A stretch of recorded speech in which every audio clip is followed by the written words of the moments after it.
Being recorded now? I'm good to go, Jason? Hi, everyone. Good afternoon. My name is Michelle Gramolia, and I'm the president and CEO here at Woodland Pond. And for those of you that are watching on channel 1340, you should be in this room with us. We have lots of seats for you, and we miss you. So next time, why don't you come join us? In the meantime, I just want to mention one thing, that I'm going to kick it over to Philip, and then we'll go through our list. For those of you that didn't realize yet, the water is still off. We had to do an emergency repair on the system, and Tom is going to let us know when it's going to come back on. But the most important thing is you all have tank toilets, so you should be able to flush one time. The bathrooms in the community building and in the health center are non-tank toilets, so there's no flushing. So hopefully everybody, well, you know. All right, so Philip. I'm sorry. Before I go to Philip, I just want to introduce, you see there's two people here that you probably haven't seen before. So Cameron Elgner is our intern for a while. She's finishing up her master's in health administration from Hofstra. So she's going to be with us through December. And Angel Murphy is an RN. If you haven't met Angel yet, she has worked with Woodland Pond for a very long time. Currently, she's a registered nurse with us and splits her time between skilled nursing, where she works every other weekend, and independent living. So she's going to be working to supplement what Mary Jo and Sarah do in terms of checking in on residents. She's available to you anytime that you need. She's splits time in the office that was Kim Colbell's office. And Mary Jo is on vacation today, tomorrow, and Friday. So if anybody has a need or would like to have Angel come visit, if you have an emergency, just call the concierge. We'll get you on a list. Today, Angel's doing some projects for us, but tomorrow and Friday, she's going to be available to check in on anybody that would like a visit and anybody that has an emergency. And she would like to meet more and more and more independent living residents. So Angel, Cameron, welcome. Philip. Good afternoon. It's nice to see. I haven't seen many of you in a long time, so it's nice to see you in person. Hi, Ria. What's new in the health center? Well, a lot of the restrictions that have been lifted wonderfully so here in independent living and out in the community, well, in the health center, we lag a little behind that per regulations, but we have been I've had the pleasure of having more and more visitation. It's been very robust. We've had long lost relatives in and out of the building constantly. It's very busy right now. We're facilitating visits both outside under the portico, which is lovely actually, as well as inside in rooms. And we've made do with other areas too, if the weather's been bad. So it's been nice to see family members and visitors come back in. And as long as things are trending the way they have been, we'll continue to do that and ease more and more restrictions. We had a meeting today also, speaking of easing restrictions, in the health center, we are strategizing our move towards returning to communal dining. So things are in the works for that. There still are certain things that we have to make sure that we have contingencies for infection control purposes, but we're trying to move that forward as quickly as possible. The outpatient gym, so that does speak to many of you who may or may not need those services, that is back open. So we are having people back in the outpatient gym, which is great. We have obviously good therapists and good equipment there. So we encourage you to take advantage of that if you need to. Other than that, we've been riddled with infection control surveys, of which we have, you can't do any better than zero deficiencies in all of them. So we're trying to keep that pace. You never know when they'll be back in, but could be any day. But other than that, that's our busy status quo. Does anyone have any questions? All right. Thank you very much. Who's next?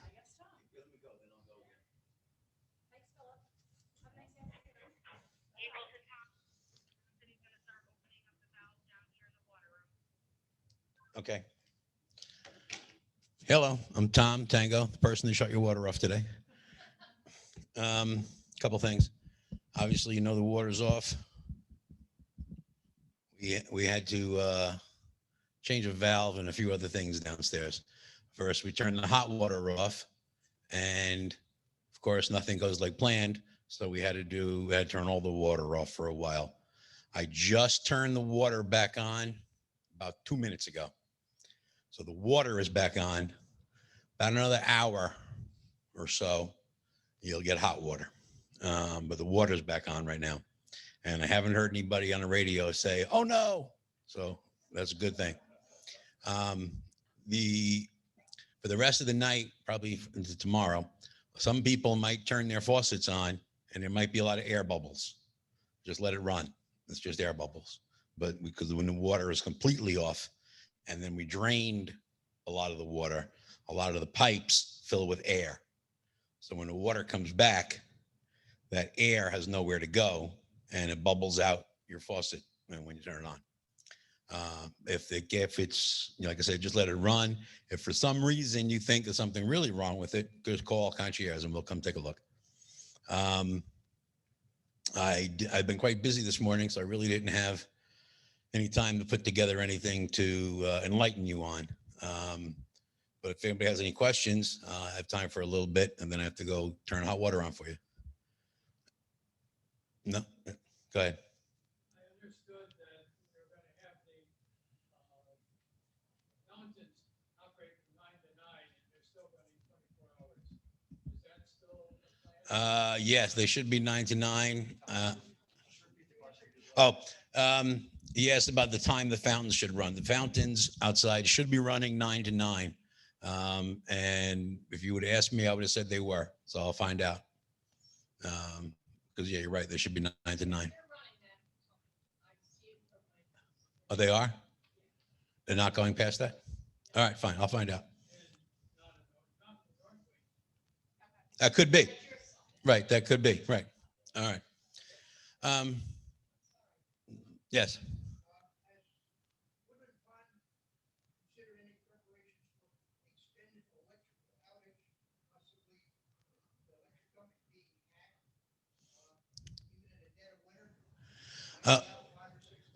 A couple things. We do have an emergency generator. I'm sorry. Yeah. The question is, have we made any plans for emergency power should the electricity be out 5 or 6 days, like from a hacking or something? And I know you stopped me in the hall the other day and talk about it, and I will get a chance to talk to you more about it. Anytime the power goes out, like just happened the other day, the emergency generator kicks on in 10 seconds or less. The emergency generator supplies power to a lot of things in health center and some things in independent living. When it's full of fuel, it can run for 5 days, and it's diesel, so it's very easy for us to get fuel, in the event of a large power outage. The longest it's run, since I've been here, we've been without power. It was Christmas morning. We were without power 8 hours, and things worked fine. For a longer period of time, or hacking, I can't honestly stand here and say we've thought about it. No, but we do. Not only do we have plans in place for power outages, we have exercised those plans in drills and in reality. So, we do have a good handle on that. There's emergency outage kits all throughout the facility, especially in health center. We just ordered a few, people that wanted them. We ordered plug-in lights that plug in, and they're night lights. And they're not lights, and they're just plug in, but they're flashlights. When the power goes out, the light comes on. You see where they are. That was an idea that the plant ops committee had. And we talked about it. And we thought that was a great idea. And so we had asked who wanted them, and we ordered them, and those should be in real soon. We can get more if you want. I'm not saying that's a solution to a 5-day power outage. What I'm saying is that we are pretty, well planned for such things like that. Yeah. I've noticed that when I plug in my phone into certain outlets in the cottage, forever for it to charge. If I put it into another outlet, for example, in my bedroom, it's very fast. In the kitchen, it's very slow. And the question was that her phone takes a while to charge in some outlets and other outlets not. Probably because in the outlets you're plugging it into, like the kitchen, you probably have a toaster, you probably have a lot of things plugged in. Yeah, I'm just saying you could. And all of those items could be drawing amps and not those amps going into the phone. Other circuits, I mean, the best thing I can tell you to do is put a work order in and we'll come take a look. But what you just described is common in every house. Certain circuits that have a lot of things plugged in are not going to give you the amps that other circuits without things plugged in are going to give it to you. So that's pretty, I know in my kitchen, a lot of things are plugged in, and if I want something charged quickly, I go plug it into somewhere else.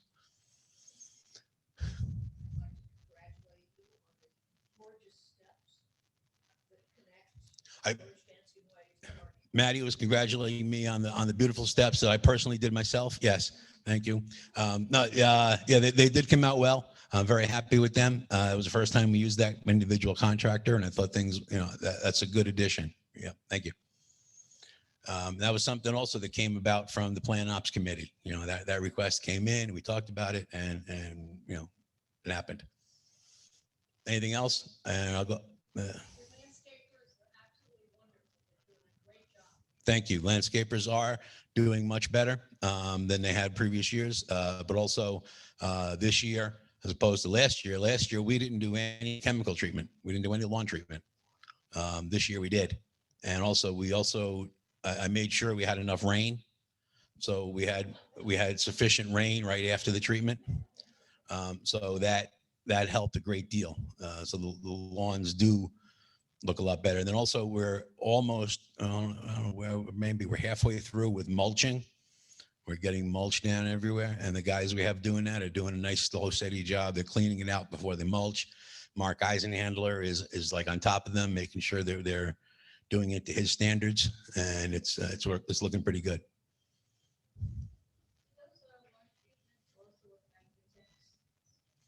Also affect the ticks. I would say for that, I would hold your questions to Rob and I would ask him a lot of questions about that and expect great detail. Don't let him go without it. Anything else? Is the wood shop open for other purposes besides woodworking? I don't see any reason why not. I mean, before I say that, as long as it's something. Right. What type of, are you thinking of? I was reloading ammunition there and I haven't set up for about 3 days.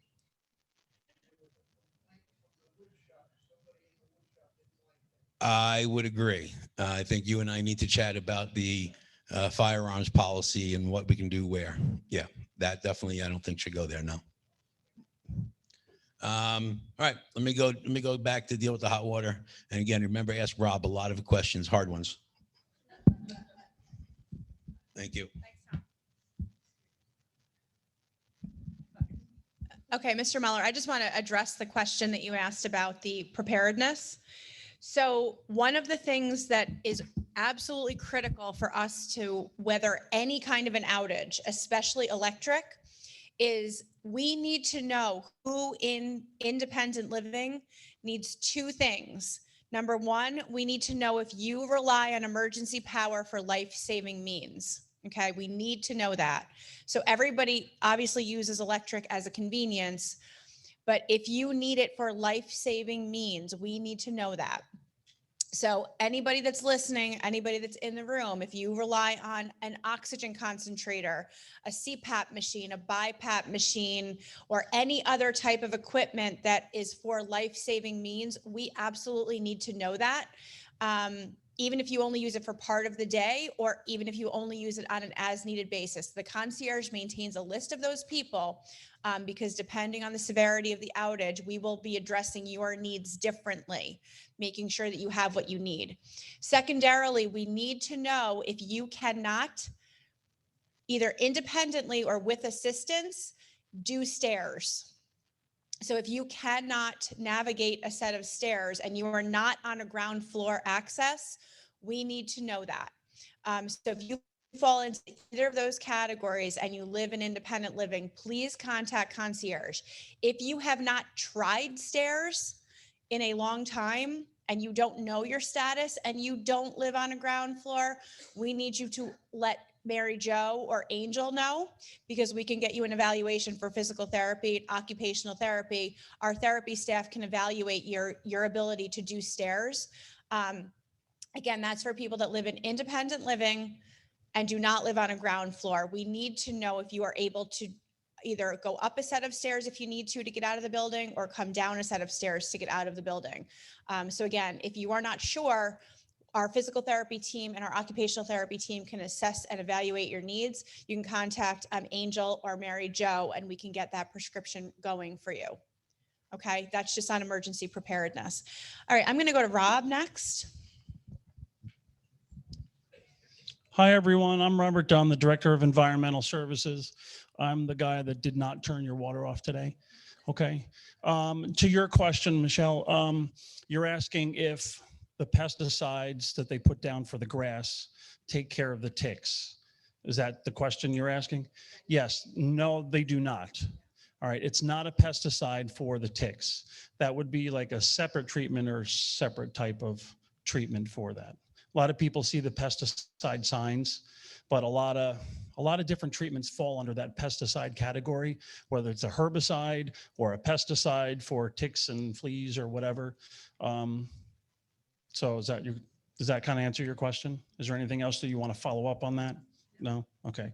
If we were looking to do something like that, we would never treat the common grounds. So like something like the pesticide for ticks, you only treat the perimeter of the property. So it would be along that line if we ever were looking into do that. I don't think we've looked into it, but I don't think we've decided on doing something like that.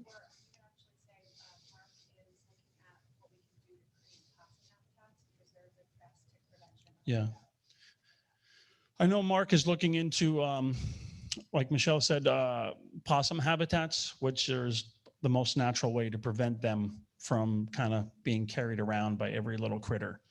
Yeah, the possums eat a lot of ticks. We could also bring guinea hens, but they'll wake you up at 4 a.m. No? That's a possibility they could look into. Yes, the dens, they do consume a lot. It's like bats and mosquitoes. You know, I mean, it's kind of a natural predator. All right.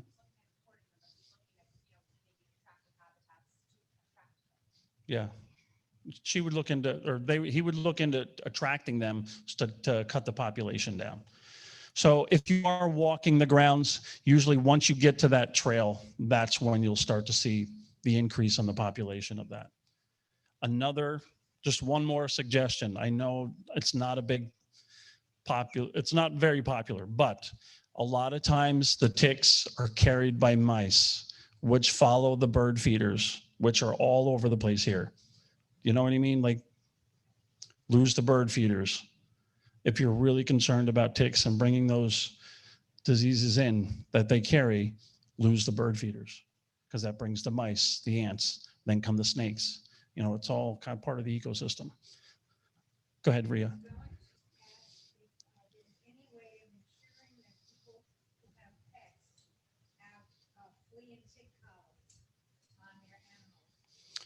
Yeah, the problem with that is there's multiple treatments for pets. Me just getting one myself. My dog takes a pill once a month, which is more effective than the flea collar itself. I don't know if you can assure that. Do we have?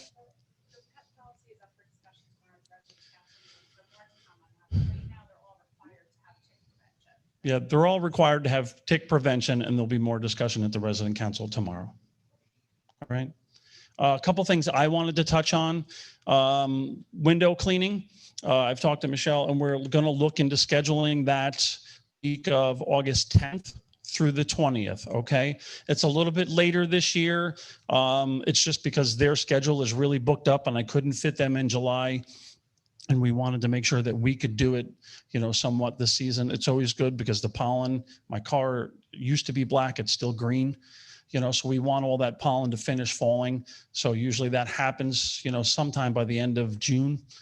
So we'll look into doing that, and it's scheduled for start on August 10th and run through the 20th. That'll be just independent living and the cottages. Please remember, if you have a glassed-in porch, that is a separate charge that you would incur from the window company. Okay, they don't do the glass porches. All right, so you would need them to do that separately. All right, but just reach out to Mike when they're doing your apartment. Okay, another thing too, housekeepers did raise again, if you could please turn on your air conditioner before your housekeeping apartment. I know sometimes you guys are very comfortable when it's 88 degrees in your apartment, but when you have to come in and work for an hour or an hour and a half in an apartment that's 88 degrees, that's not comfortable for the worker. We have to create a comfortable working environment for our staff. So please remember that before they come out for their appointment, okay? Any other questions for me? No? Okay. Oh, go ahead, Manny. Annual cleanings, we're going to start scheduling now. Yes. We do have kind of a new team in place. So, bear with us as we kind of work through the training. And basically with annual cleanings, we're kind of starting from ground zero all over again. So I've had discussions with Carrie on how we're going to, kind of attack that. It's been a while since anyone's, had that done. Go ahead. The exterminator comes to independent living every 2 weeks or twice a month, not every 2 weeks, twice a month. So when you have an issue, report it to the concierge desk. They have a pest control log that they log everything in, that he comes in. Marcus is usually our general tech that comes in. He looks at the book and he sees all of the issues. If by chance you're not home, and it's something that you need addressed, absolutely, immediately, then call me and I can address some of the issues before the pest control company gets here. But I can have them come in before that 2 weeks if it's something that needs immediate addressing. If you have a huge hornet's nest on your porch or you're getting bees in an area where you feel like you can't go on your porch, then yes, we can have them come in on off times at any time to treat something. But I just want to make sure that it's, you let us know. Okay. Any other questions? Go ahead, Manny. Rob, I want to go back to a question first, and I'm just sort of keeping it level here. I thought that Michelle's memo was a great halfway place between get rid of your bird feeders and find a way that you're going to be attracting fewer rodents. And she talked about using shelled seed, so you're not leaving all kinds of residue. Yeah. I think people should be aware of that. That is something you can do, even if you don't want to get rid of your bird feeders.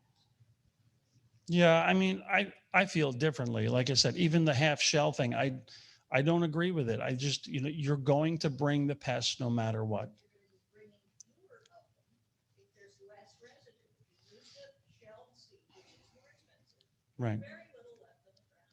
Yeah, if you're using an alternative that will bring less vermin and feed them, do it. If that's something that you can all do and switch to a different seed that will attract less mice and squirrels and all those things that are carrying the ticks into the area, absolutely do it.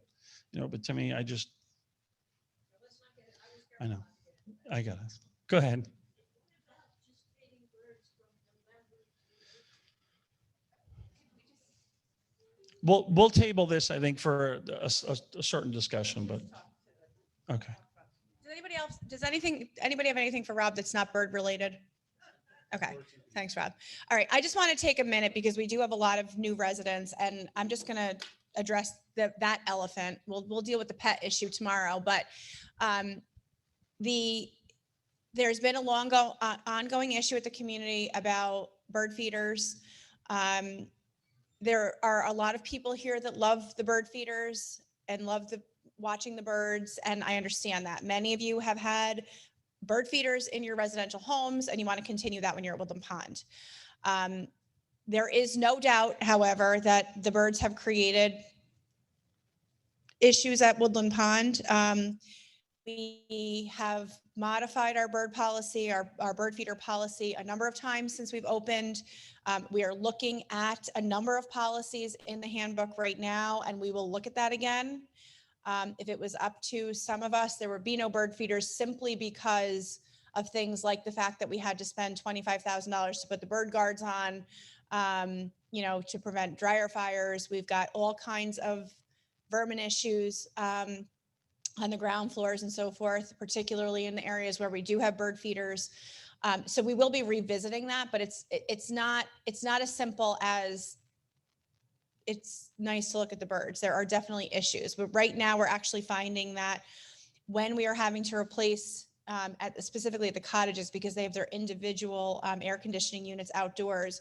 So far, the ones that we've had to replace have been very evidently chewed and damaged by mice, the wires and so forth. So this is a real issue. We're going to have to revisit this more aggressively this year now that COVID's over with, because there are absolutely issues with this. So to the extent that we can reduce the amount of shell and things that are on the ground by modifying our bird policy, maybe to require shelled seed, potentially certain types of bird feeders, and really more strictly enforcing the policies that we do have, that could be a step. But we will pursue this further. It's not a super straightforward issue, believe it or not. Ronnie?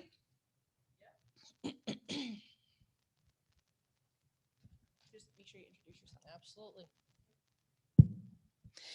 Hi, everybody. Ronnie Licata, Dining Director. I actually have a decent amount of topics to talk to you about. I'll try to be quick and ask any questions you might have. So the first thing is the menu. We're, as I've joked with several of you, the starches and veg need to be addressed. Mike is on vacation. As soon as he comes back, it's going to be our #1 priority to address the cycle menu in multiple aspects: the entrees, the sides, the desserts, how you order sides in a dining room. All of these things are going to be addressed. So just be a little bit patient with us.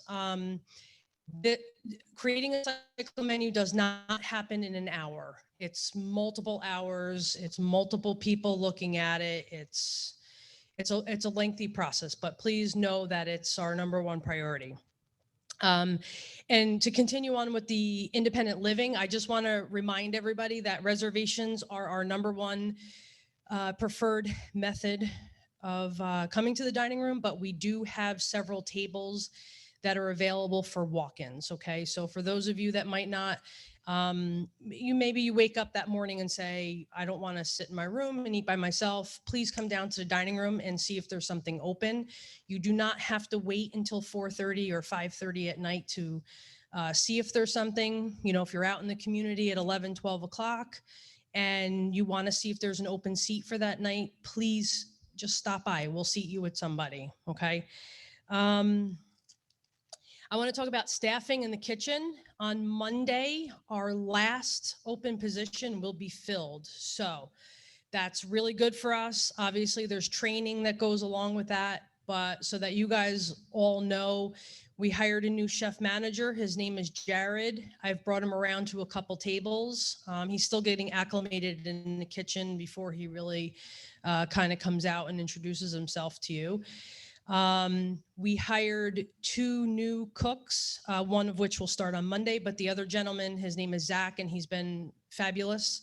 We've also promoted a dietary aide and a utility person to cook, and that's been going very well. So the light is here. We're at the end of the tunnel with the culinary staffing in the kitchen. So that's all good news for us. The pub. We want to see you guys in the pub. We have lots of offerings.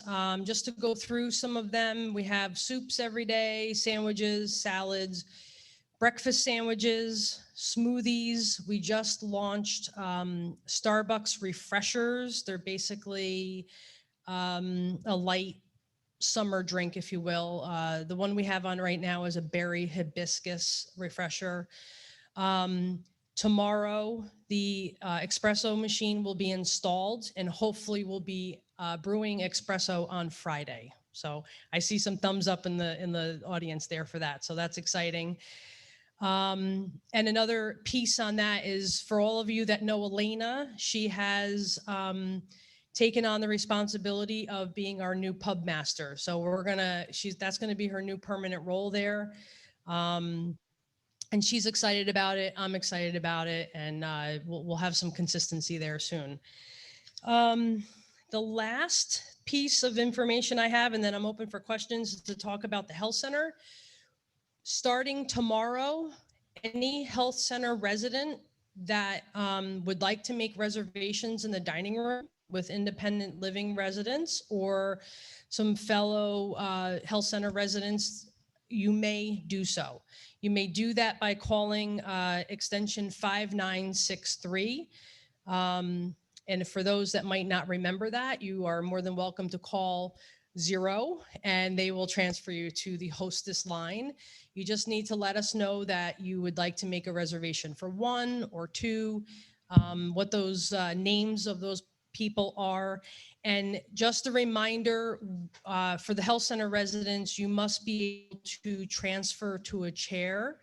There's no modified foods. You have to be able to feed yourself and et cetera, et cetera. I think that's it for my update. So if anybody has any questions, go ahead. So I'm starting to deliver entrees this afternoon, the room service, and I was trying to count up how many entrees are served in room service, how many are served in the dining room, compared to how many residents there actually are in independent living. Because almost everybody who's in independent living is one of those two, or is it 50-50-50? Or what, do you have any rough idea of relative counts in each of those 3 categories? So the question that was just asked is how many room service meals are we doing? How many in the dining room versus how many people live in independent living? So I believe the number is 250 in independent living right now, just about 250. We are currently doing about 50 to 60 meals in the dining room, and we're still in the upwards of 150 to 180 meals being delivered to rooms. Yeah, so Michelle said about a fifth are coming to the dining room and eating on their own. The rest are still dining in their apartments. I think Rhea, you had your hand up next. Well, I was wondering if this room service business is going to continue indefinitely, because prior to COVID, that's not the way things were. People have to come to the dining room to eat. The question is whether or not room service will continue indefinitely. And Michelle and I have spoken. The short answer is no. The way you see it now, I'm sure there will be some sort of abridged version to that. What we're going to be going back to a system of a fee. Nothing has been set in stone yet, and once those conversations happen, we'll definitely, communicate that to everybody. John had his hand up next.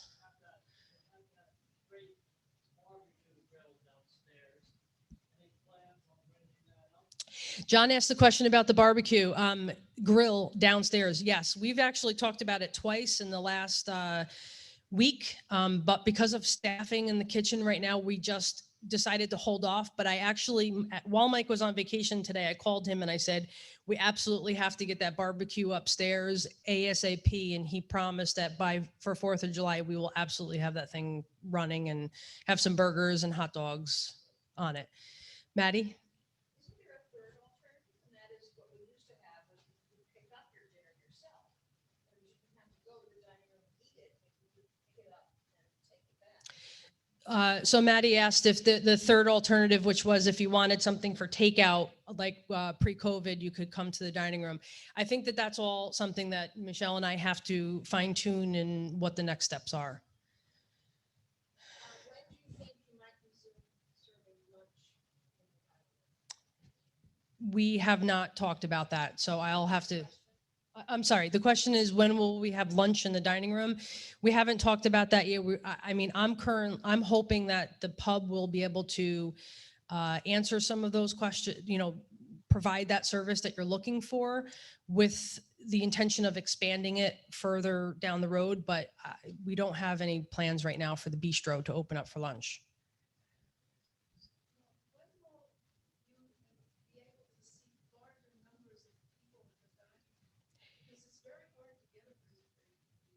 The question is, when will we have larger tables? I don't know that that's on the horizon at this point.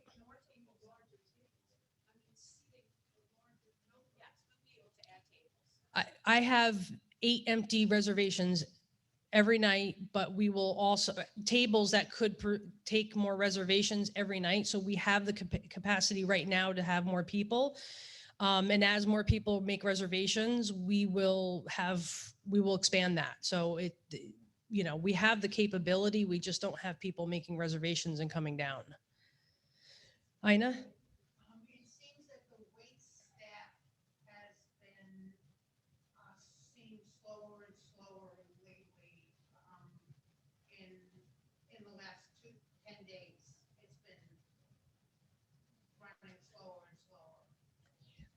Ina, the question is, or I guess the statement is that the wait staff has been running slower. This is the first I'm hearing of that. I will have to kind of talk to some of my regulars and find out how they feel about that as well. I have not heard that yet, but I will look into that. Rhea? Is it true that you have less wait staff now currently than you had prior? Well, yeah, I guess prior to the pandemic. So, and they're new also.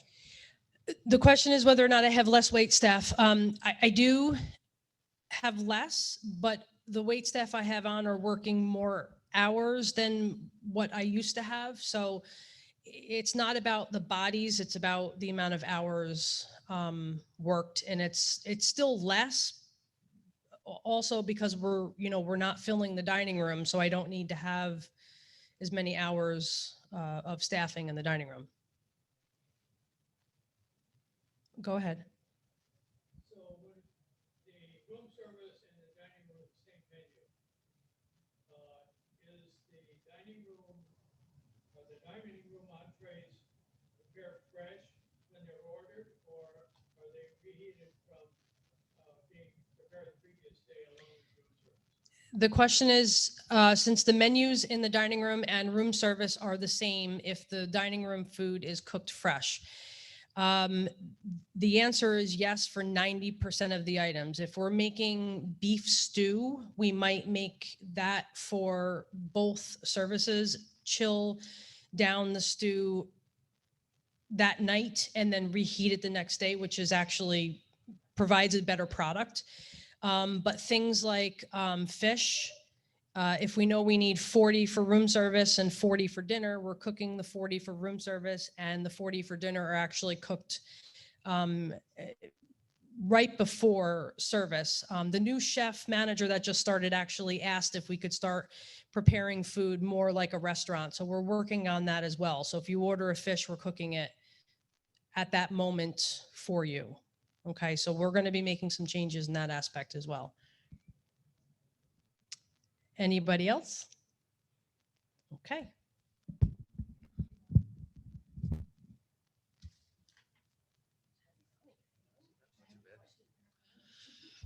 How's everybody doing?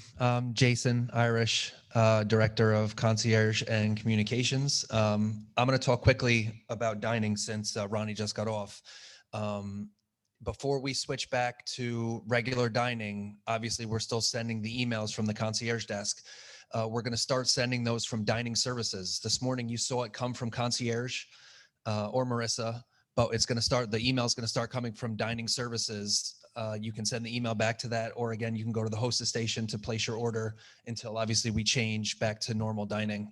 I also want to reiterate what Michelle said earlier. I'm glad to see everyone here in the room, but everyone at home, try to make it down the next time. It's good to see everyone. I'll talk about a couple things I have and then take some questions if there's any. The first thing, as you all know, we've amped up transportation. In July, we're going to add some more outings. This month, we're going to the Renegades game. Next month, we've got a bunch of stuff coming up. Keep your eyes out in the Chanticleer and the newsletter. Gretchen, Sarah, myself, we're working on a bunch of outings. So just keep your eyes open and sign up if you can and if you want. This is some news that Michelle may touch on as well. Starting next week, the pool and fitness center, you will no longer have to sign up in advance. and there's not going to be any restrictions. The only thing we're going to ask is clean, obviously after each use. The one thing with the pool though, and Michelle is probably going to touch on this more than I will, and we were never, strong on this. In the handbook, it says you need 2 people every time, which everyone knows, but one of those 2 is supposed to remain on the deck. So again, I'm going to let Michelle talk about this so she catches the heat and I don't. But again, so in the handbook, it says 2 people, 2 people at a time, and 1 person stays on the deck. But again, if there's 3 people, you could have 2 people swim and 1 person stay. It's just more coordinating maybe involved. Just something to think about. This one I've talked about the last couple times, and everyone in this room I'm sure is aware, and everyone at home is probably aware, is the changeover to Spectrum. A lot of you have been dealing with it. Some have already completed it for your telephone, but we need to get that done. The changeover is going to happen in the next month or 2, but don't wait. Just get it done. Call Spectrum, ask to have your phone number changed over. If you need assistance, call the concierge desk. I'll come and help. Cassidy will come and help, but we need to get it done soon or you'll lose your telephone. Maddie. There was a strange issue that came up at the beginning of that, where the Mhm. Spectrum guy asked me for my social security number. Yeah. And I said, I don't do that. And he said, you have to. And he also asked for a credit card number. Mhm. And I said, I don't do that. Are they still doing that? So Maddie's question is regarding Spectrum. When she placed the call, they asked her for her social security number and a credit card number. Everyone is receiving different information when they call. So some might not get that question or those 2 questions. Some do. But I was on a call with a resident once where they asked for both and I gave it. So it is normal. They just want to verify your account. Some that don't have an account, you'll have to give that information anyway. The way Spectrum works now here at Woodland Pond, your television and internet are billed directly by Woodland Pond, and the telephone service is billed directly to the residents, so they'll need that information, or maybe they won't, and you'll just cut a check or however you pay over the phone. But those questions are normal. But again, not everyone is receiving them. So I've been on 5 or 6 calls with residents where they haven't asked those questions. Any other questions on that while I'm there, Mr. Toole? So two questions. First is I just discovered that my telephone bill has gone from $10 to $13 this month. Was that planned? So, yep. So Mr. Toole's question was his Spectrum bill went from $10 to $13. Right. Originally, when Rob made the agreement to have the television and the internet through Woodland Pond, they told him it would be $9.99. When residents started calling now, they were saying $12.99. So I think the deal right now with Spectrum is $12.99. But again, it's with my experience with Spectrum, you call someone else and they're giving you a different answer the next time you call. But the majority of the time they're saying 13 now, $12.99. The rates went up in January. Okay. We made the agreement last summer. So, And the rates changed in January. so Rob, what Rob just said is the rates have gone up since the summer, and now it sits at $12.99. Mr. Toole again. Slightly different question. I hope that when the staff and the administration switches to the new phone service, that you're able to keep your old numbers. So Mr. Toole's question was whether or not the staff were going to keep their numbers when we switch over, and we are. Yeah, we're all going to have the same numbers. The rooms will have the same numbers. Nothing. Yeah, none of that's changing.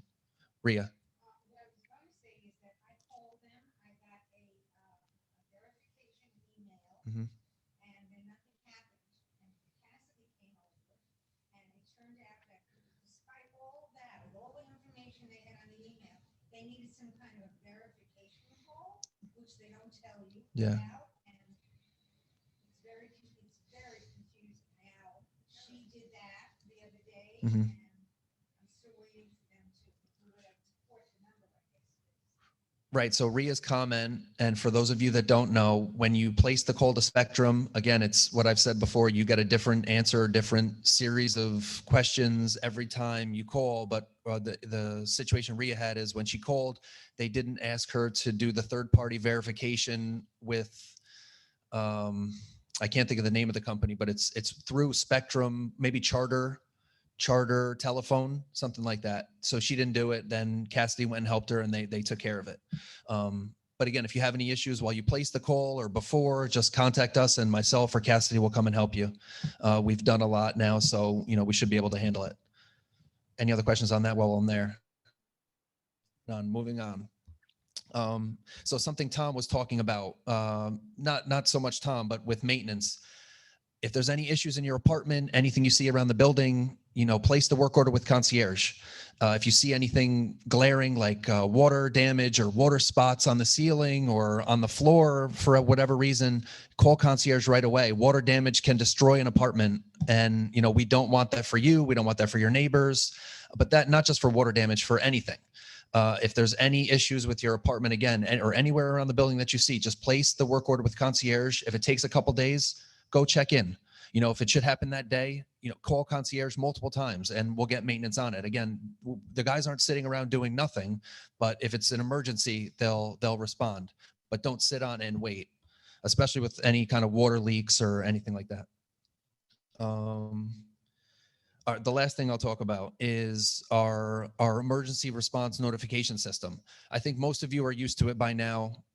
We may be changing to a different company that'll be a little bit better, but what I wanted to talk about is if you're not receiving the calls or not receiving the emails or wanting to receive texts to your cell phone, if you have one, just contact the concierge desk, say you want to update your emergency response communication numbers, and they'll send me an email and we'll get it sorted.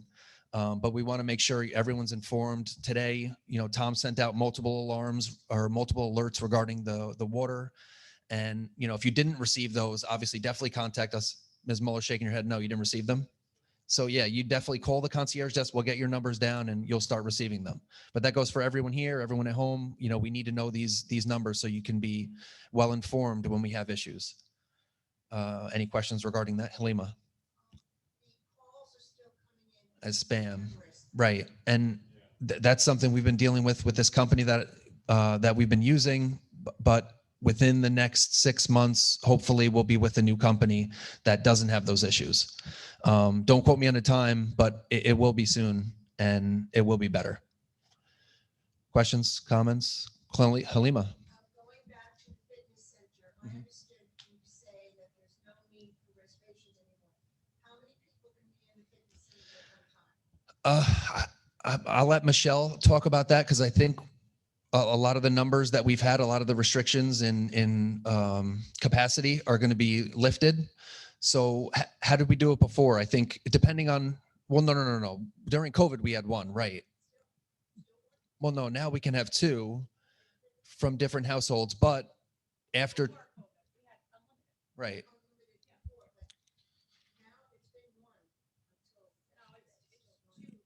Yeah, but whatever, let's forget that. We're past that now. Yeah, starting next week. Right.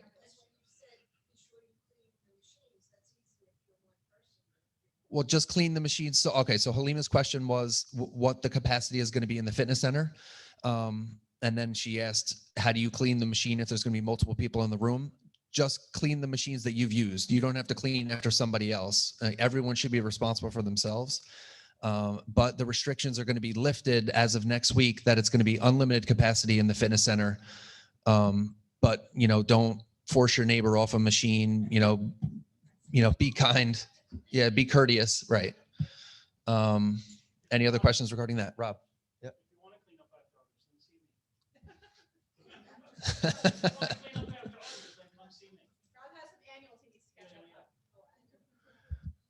All right. Questions, comments? None. All right. Have a good day. Thanks, Jason. Thanks, everybody. Cam, anything you want to add? Angel? Okay. All right. I just want to go through a couple of things here. Obviously, we're missing a few of the directors. Christy works 4/10s now, so she's not typically here on Wednesdays. So just to go through a few things, Christy Battistoni is our Director of Finance, and she wanted me to talk to you about the bank. Okay, so we have negotiated a lease with a different bank. There were a number of reasons for this, and some of those are confidential and I can't get into them, but the relationship with the Ulster Federal Credit Union is here on site is done. Sawyer Savings Bank, which is centric out of Saugerties but has locations all across Ulster County, will be taking their place. They are ready to help all of you. If you want to transfer your balances, you can certainly do that. They're going to start having personnel in here in the next few weeks. They had a meeting with Tom yesterday and Ulster Federal. So the two banks and Tom were here yesterday to do sort of the transition meeting because the actual equipment in the bank was owned or is owned by Sawyer. So that had to kind of turn over. I'm sorry, it was owned by Ulster. All of the services that Ulster provided to you, plus many more, are going to be available through Sawyer. Their hours are going to change. They are most likely going to offer safe deposit boxes. There's going to be some additional services, and they are very, very interested in working with each and every one of you on a personalized basis, which Ulster never really took the initiative to do. So we've had a great experience with them so far. We've actually begun transferring a lot of our corporate assets to that bank as well. That process is underway. So again, Ulster Federal, our relationship with them here on site is done. If you need to do banking in the interim with them, Jason is running trips on Tuesdays at 10, or other times if you need, just call concierge and let them know that you need to get to Ulster Federal. But I'm guessing that many of you are going to choose to switch your balances if you want to, so that you have the convenience of banking, and our staff and the Sawyer Savings staff will be able to assist you with that in the next couple of months. Okay. Any questions on the bank? Okay. The next thing Christy just wanted me to mention, some of you may remember that before COVID, we did a process about a year before that where we asked all of you to review the refund designation forms that you had on file with the business office. And we modified the forms to be a little bit clearer and to help us to avoid some of the issues that we see when it's time to pay refunds out. We are continuing to still see some issues.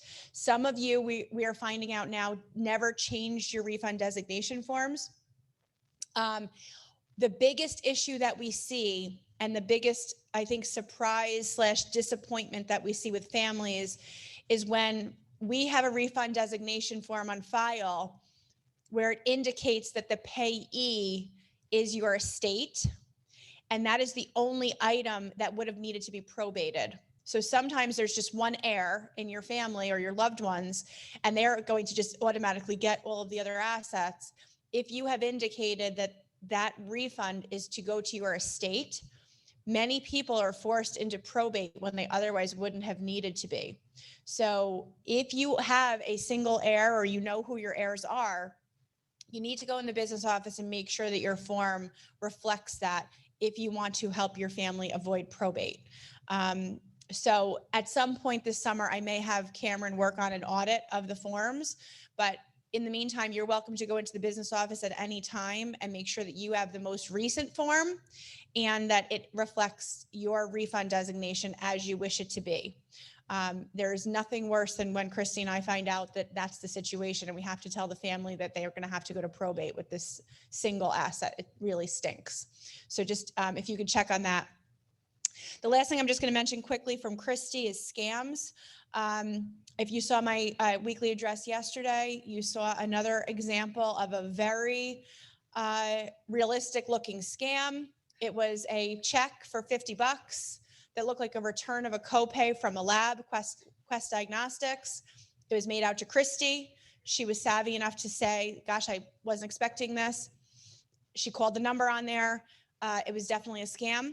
So I'm going to be doing a lot more education now that we're coming out of COVID, and we can work on some other things to protect all of you, which is our goal all the time. You are all very susceptible to scams, and I want to give you as much education and as much preparedness on that, because these people are getting even shadier and even more persistent. So there's going to be a lot more to come on that. And I hope that you all just listen, because every time we talk about it, there's probably something new that's in the pipeline. It's that scary. I actually had a call with Adult Protective Services in Ulster County on Tuesday, and we were talking about this topic. And that woman said, you would never believe how many calls come into APS related to scams that are being perpetrated on seniors here in Ulster County. And it's such a problem. So we actively are going to take this on and try to do all that we can to protect you. The benefit fund, we had a great meeting this morning. This is another area that now that we're not in, pandemic mode, we are going to be really doing a lot of education on and reminding on the existence of the Woodland Pond Benefit Fund. This is a fund that was created 3 years ago or so, which had a predecessor, and we've always had a charitable fund here at the community that's done things like for lifestyle enrichment for residents. But a formalized fund was established. It's actually held with the community foundations of the Hudson Valley. They administer the fund for us. The fund has a defined purpose and a committee here at Woodland Pond that administers it. But there are lots of ways to donate to the fund. There are a lot of benefits from the benefit fund. Today we talked about things like possibly piano restoration. But the exciting thing we talked about today for me was the opportunity for the fund to help with tuition assistance and scholarship for staff, which is one of the stated benefits. So we're going to be doing a lot of education and really introduce that to everybody as a concept. Again, Bob, I'd like to thank you as a result of the requests that you put in. Yeah, Sally's obituary. It actually generated close to $1,000 in additional donations. So thank you. Bob Sorcy put a request in memoriam of Sally for the benefit fund when Sally passed, and that generated some nice cash flow for the fund. So thank you, Bob, for that.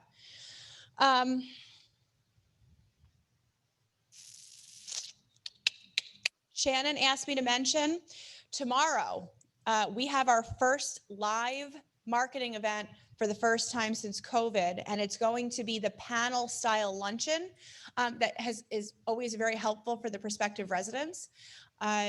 We actually put the invitations out and it filled so quickly that we had to immediately schedule a second. Marketing activity is really picking up. There's a lot of pent up demand. People can get, quite sizable sums for their homes right now when they're looking at selling. So a lot of people are interested in the community. We're seeing census pick up in the health center like gangbusters. So you will see marketing prospects here tomorrow. We have collected vaccination status on everyone. They will all be screened.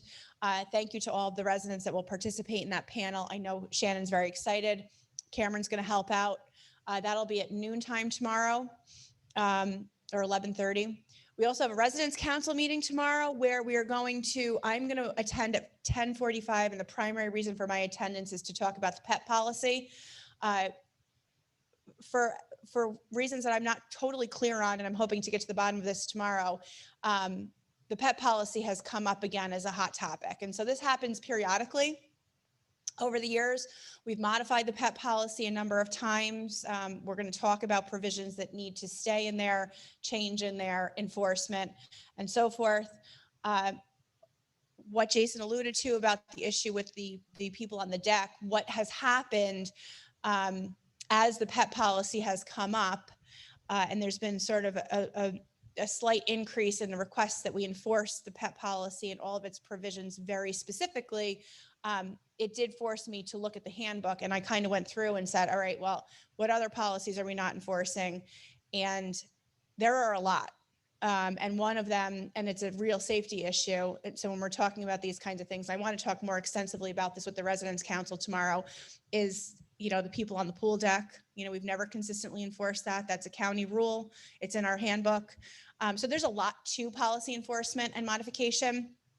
But just to put a cap on it, we haven't modified the policies in the handbook since 2019. So we can look at the pet policy. We can look at any policy. As far as I'm concerned, the policies are live policies unless there's a law or some kind of a regulation that's precluding us from changing it. So I'm always open to discuss. But the issue generally comes down to enforcement and how police-like we want the community to be. And I think that you all know that I really prefer to avoid that and have the community be self-policing, but we will discuss this further at the Residents Council tomorrow. Yes. I wanted to raise, you mentioned refurbishing pianos. So I wanted to raise the issue of the piano that was bought. Okay. And at the time, people donated money to buy the piano Mhm. and do a certain amount of work. And then it turns out that the piano needs more work. Actually, so we purchased the piano, we purchased it in as is condition, and it was known that a full restoration could certainly benefit the piano. The funds that were raised, we currently have $4,586 still reserved, which will cover the next round of repair. So we are not convinced yet that that funding is going to happen. The benefit fund members have a number of questions. Because of that 4,500, 2,000 is from the benefit fund. So it's earmarked and reserved. They do have some additional questions, but there is no additional funding that's needed right now to do what's needed for the next step. My issue has to do with the way the money was raised initially. That it wasn't a process that went through the residence council. It was, there was a sign, there was a thermometer, the money was raised, and that was it. And nobody knew that it was as is condition. That was not what I'll say the scuttlebutt was. We talked about this morning at the residents, at the Benefit Fund Association meeting, and in pulling my records and looking at the communication that I had on the matter, it was very clear what the condition of the piano was that it was not in 100% condition, but that it was vastly better, even as is right now, than what we had. That was always sort of the position that Jean took and that the appraiser took. So to your point, though, you and a few others have raised a concern about any future fundraising and how we handle it. So I think now that we are through COVID and we're back to sort of business as usual, my preference is that we do any kind of fundraising through the benefit fund. So additional financing for even the work that we have the money reserved for, it hasn't been voted on yet. It's under consideration, but my preference is always going to be that this goes somehow through the benefit fund and potentially also working with the residents council, because I just prefer that. Fortunately, we don't do this too often. It was done for the interfaith meditation room years ago. It was done for the handbells. It was done for the piano. So there's been some projects over the years, and each of those times the process has been totally different. So one of the things that I'd like to do when we're reviewing policy is put a very specific policy in the handbook about what to do if you have a specific interest project and how that should be brought through management, the benefit fund, and residents council. So I agree with you. The process needs to be made more consistent.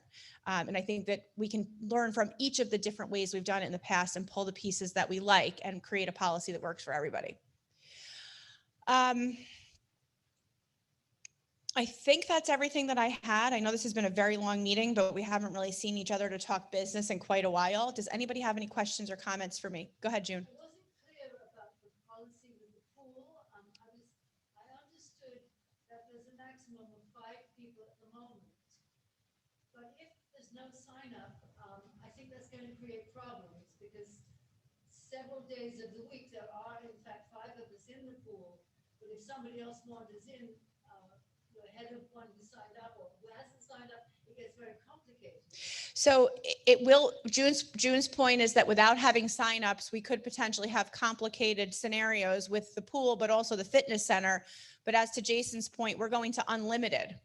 So with the changes with the governor yesterday, all of the limits can come off. We are going to go back to the way it was before COVID, which was there were no signups, right? No, there was. There was full signups for the groups. Well, but for the classes, you mean? Right. I mean, we don't have classes right now, do we? Well, I sort of leave it small group. Okay, so what we can do then, June, I'll talk to you sideline this, but what we can do is we can call that a class and put it on the calendar. And then that way, that for that particular thing, we'll handle it that way. But for general swimming, it's back to the way it was before COVID starting next week. So this week's appointments will stand. And then next week, when you normally would have made an appointment for fitness or for the pool, you won't need to. But yes, please do refresh your memory. Just go ahead and refresh your memory on the rules that are hanging on there. Those are County Department of Health rules.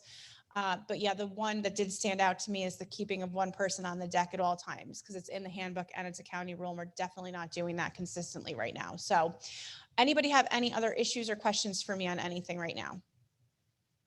Okay, good meeting. Thanks, everybody. Bye.